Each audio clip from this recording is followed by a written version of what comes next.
Family మొత్తం చూడొచ్చు, చాలా బాగుంది. పర్వాలేదు, అనిల్ రావుపూడి మళ్ళీ నిరూపించుకున్నాడు, చాలా సూపర్ హిట్. చిరంజీవి యాక్టింగ్ చెప్పాల్సిన అవసరం లేదు. ఇంకా చంపి పారదీయాడు, బాస్ని మించిన వాడు లేడు. ఫస్ట్ హాఫ్ చంపేసేయాడు, సెకండ్ హాఫ్ చూస్తే చెప్తాను next review. Megastar is back with background కూడా చంపేశాడు, అనిల్ రావుపూడి కూడా చంపేశాడు. చిరంజీవి వస్తాం ఇప్పుడేంటి బాస్, 60 ఏళ్ళ నుంచి దెంగేస్తున్నాడు ప్రపంచాన్ని. మళ్ళీ boss is back with emotionals and glamour. ఆ గ్లామర్ లో బాస్ ని చూసిన తర్వాత ఇది ఫ్లాప్ అన్న నా కొడుకుని చంపి పారదింగుతా. చాలా కామెడీ టైమింగ్. మళ్ళీ వింటేజ్ చిరంజీవి వచ్చాడు. యాక్చువల్లీ అది ఫ్యాన్గా కాదు, రియల్గా వెరీ బీజియం అయితే అదిరిపోయింది. చిరంజీవి ఎక్స్ట్రాడినరీ అంటే నయనతార బ్యూటీ కానీ చిరంజీవి యాక్టింగ్ సూపర్. స్టోరీ బాగుంది, కామెడీ బాగుంది, ఫైట్స్ కూడా బాగున్నాయి.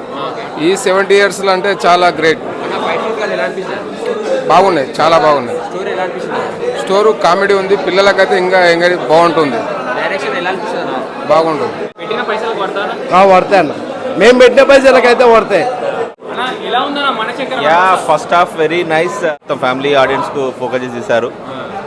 గ్రిప్పింగ్ ఉంది మూవీ మొత్తం, very nice. First class.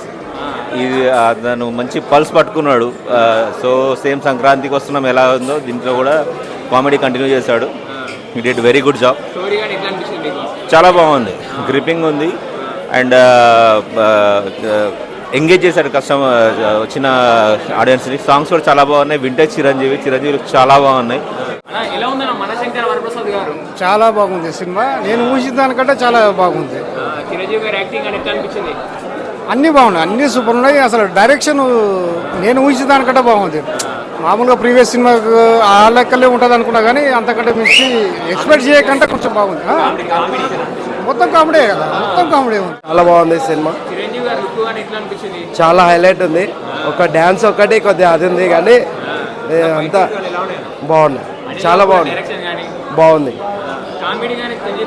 Comedy ఉండాలి, కామెడీ లేకుండా సినిమా ఉంటే ఏం లాభం, అది కూడా ఉండాలి కదా. ఓకే, చాలా బాగుంది సినిమా. సాంగ్స్ కూడా బాగున్నాయి. కొత్తది అంటే కొన్ని ఉంటాయి, అన్నీ మిక్సింగ్ ఉంటేనే కదా మూవీ ఉండేది.